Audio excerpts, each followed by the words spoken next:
लेकिन हमारे यहाँ के वर्तमान विधायक का फोन पुलिस पर आता है और उन विधर्मियों की सिफारिश हो जाती है, तो पुलिस वाले आपस में बात करते हैं, यार विधायक जी का फोन तो इन विधर्मियों के लिए आ गया है, तो इनके विरुद्ध में कोई कार्रवाई तो बनती नहीं है, तो उस बेचारे उमाराम को वापस भेज दिया जाता है।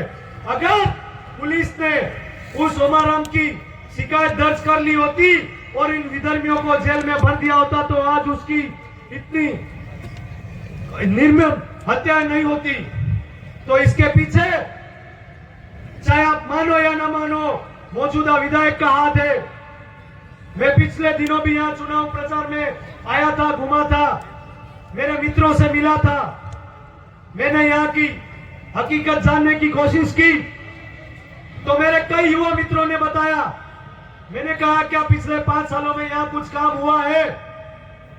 तो उन युवा मित्रों ने कहा भैया काम तो हुआ है, लेकिन काम यह हुआ है कि जिन जिन लोगों ने उसको वोट नहीं दिया था, हरीश चौधरी को वोट नहीं दिया था, उन सबको 5 सालों में पुलिस थानों में भरने का काम हरीश चौधरी ने करवाया। यही काम उसने अच्छी तरह से किया है। तो लोकतंत्र के अंदर कोई भी व्यक्ति जब जीत जाता है तब उसकी विधानसभा की सारी जनता उसकी हो जाती है और उसका फर्ज बनता है कि उस विधानसभा के लोगों के लिए वो काम करे। लेकिन यहाँ का मौजूदा विधायक उसने निजी स्वार्थ, निजी बदला सिद्ध करने के लिए पुलिस का गलत उपयोग करके हमारे बाइतू के युवाओं को जेल में डलवाया, छोटी छोटी बातों पर शिकायतें दर्ज करवाई और उनको जेल में डलवाया। मित्रों समय कम है, तो ये देख लो, ये आपके मौजूदा विधायक की हकीकत है। तो मैं आप सबसे गुजारिश करूंगा इन बातों को ध्यान में रखना।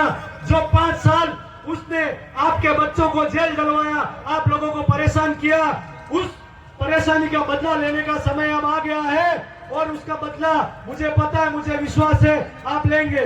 और रही बात इस नई पार्टी की, तो कल मैं जोधपुर से आ रहा था तो मैं टोल नाके पे खड़ा हुआ, मैं एक नजारा देख रहा हूँ, आरएलपी की गाड़ियां लाइन से लाइन आ रही है। मुझे कुछ लोगों ने कहा अरे यार आरएलपी की तो बाइकों में बहुत भीड़ लगी है, तो मैं खड़ा हुआ और मैंने देखा कुछ लोग, मैं नागौर से बिलोंग करता हूँ मित्रों, उसमें से कुछ गाड़ियां नागौर की और कुछ गाड़ियां जोधपुर की थी।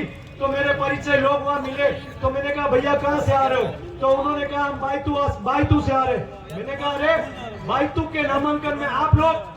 तो उन्होंने कहा यार पिछले साल तो माहौल बहुत अच्छा था, लोगों ने हम पे भरोसा किया, लेकिन उसके बाद अब हमारी हकीकत लोगों के सामने आने लग गई है। जिस तरह से हम गालियां देते हैं, लोगों पर दादागिरी करते हैं, लोगों का हम पर से विश्वास उठने लग गया है। और जो बालाराम जी मुंडा है, उनके रातों रात उनकी जो कार्रवाई बढ़ता जा रहा है, तो हमें डर सताया जा रहा था, इसीलिए हम लोग बाहर से जाकर वहाँ आरएलपी को समर्थन करने आए। तो समझ लो आज ग्राउंड लेवल पर या धरती पर उनके पास कार्यकर्ता नहीं है। उनको जोधपुर और नागौर से कल नामांकन रैली में कार्यकर्ता बुलाने पड़ी।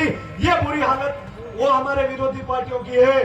तो आप मित्रों एक बात ध्यान में रखना, जमीनी हकीकत यही है कि यहाँ के सारे लोग, यहाँ के बुजुर्ग, यहाँ के विधायक हमारे ईमानदार और कर्मठ प्रत्याशी श्री बालाराम जी के साथ है।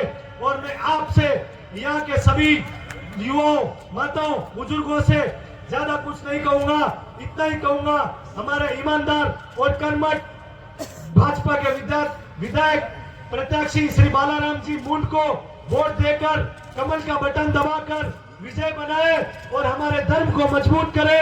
इतना सा कहकर मैं